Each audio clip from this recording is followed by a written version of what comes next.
Once a couple was asked how they managed to stay together for 65 years, and their response was actually quite unique. They said that we lived in a time where if something was broken, we would fix it, not throw it away. And we find that some people treat relationships like video games. First of all, they start by playing them, and then when they get bored, they quit. I believe we always give advice that we need to take, and doesn't it always seem that everyone has the best guidance for us?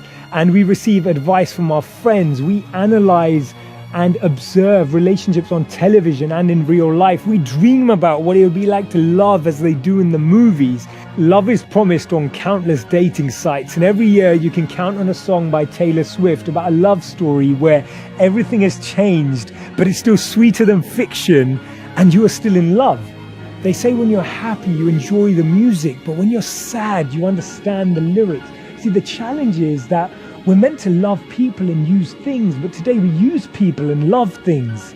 The way we communicate says it all. We spend more time holding our phones than we hold each other. We ask Google more questions than we ask each other. A lot of problems in the world would disappear if we stopped talking about each other and started talking to each other. If we didn't just share all our issues with everyone but talked one-on-one, then we could actually strike up a connection, strike up a conversation, strike up a discussion, a dialogue that helps us solve the unsolvable problems, the challenges that we're dealing with on a daily basis. When you're young, you say, I love you because I need you. When you grow up, you realize I need you because I love you. And this is what happens when two people who understand themselves come together. They actually are able to enhance each other's potential. See, relationships are not about compromises. They're actually about empowering the other person to achieve their goals, helping them grow to become the individual they deserve to become, that they can become.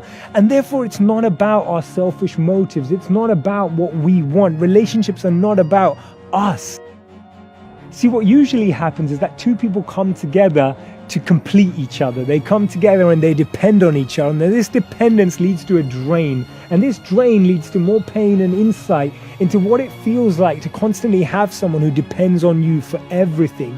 That starts to create a barrier or a bitterness between the two individuals, where actually one starts to feel that they're actually carrying the other person the whole way through. That's why we all need to find someone who makes us want to change our life and not just our relationship status. Finding someone that makes us want to be at our best. Finding someone that makes us question how we act and behave. Someone who makes us think about our widest possibilities. Someone who thinks about our greatest goals and dreams. Someone who inspires you. Someone who inspires you to make a difference in your life and the life of others. You need to go out and find them.